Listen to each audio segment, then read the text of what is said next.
நீங்கள் பயன்படுத்த முடியாத எந்த பொருளாக இருந்தாலும் அடுத்தவங்களுக்கு கொடுக்கும்போது யோசித்து கொடுங்க.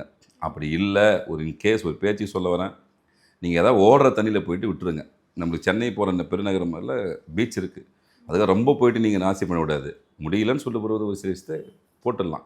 நிறைய பேர் அப்படி தான் சாமி படத்தை நம்மக்கிட்ட கேட்பாங்க என்ன பண்ணணும் அப்படின்னு சொல்லிட்டு. பழமையான நிறைய விரிசல் விட்டுருக்கும், கண்ணாடி உடஞ்சி போயிருக்கும், ஏதாவது ஒரு விஷயம் இருக்கும். அதெல்லாம் தயவு செஞ்சு யோசிக்காதீங்க. இறைவன் மேலே பாரத்தை போட்டு எடுத்துன்னு போய்ட்டு தாராளமாக பீச் எடுத்துன்னு போட்டு வந்துடுங்க. தண்ணியில் ஓடுற தண்ணி எங்கே இருக்கோ மேக்ஸிமம் போட்டு வச்சுருங்க. கண்ணாடியே போடாதீங்கன்னு சொல்லுவேன். கண்ணாடியே அதில் போடாதீங்க. படத்தை ஒன்றா போடுங்க. நீங்கள் கண்ணாடி லொட்டு லொஸ்க்கு ஆணிங்கன்னு எல்லாம் சேர்த்து அதில் போடுவீங்க. இந்த மாதிரி தவறுகள் பண்ணாதீங்க. இறைவன் கோச்சிக்க மாட்டார். அதுக்குன்னு டிஸ்போஸ் பண்ணுற இடம் இருக்குது, அங்கே எடுத்துன்னு கொடுத்துருங்க. நிறைய பேருக்கு ஃபீலிங் அதுதான், அந்த ஃபோட்டோ வீட்டிலேருந்து போயிடுச்சுன்னா எல்லாமே போயிடுமா அப்படின்னு. அப்படியெல்லாம் ஒன்றும் போகாது. அப்படியெல்லாம் யாரும் பயப்பட வேண்டிய அவசியம் இல்லை. இது போன்ற விஷயத்துக்காக தான் அந்த காலத்தில் ரொம்ப நுணுக்கமாக பெரியவங்க பண்ணாங்க. நிலை வாசப்படியிலேயே பார்த்தீங்கன்னா யார் இருப்பாங்க, கஜலட்சுமி தாயார் இருப்பாங்க. நீங்கள் எது இருக்குது, டோரில் இருக்கும், கதவுல இருக்கும்.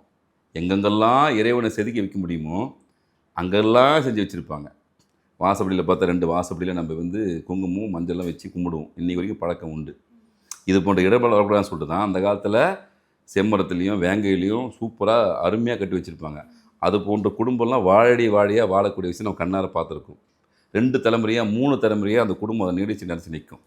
இன்றைக்கி அந்த மாதிரி சம்பவங்கள் இல்லை.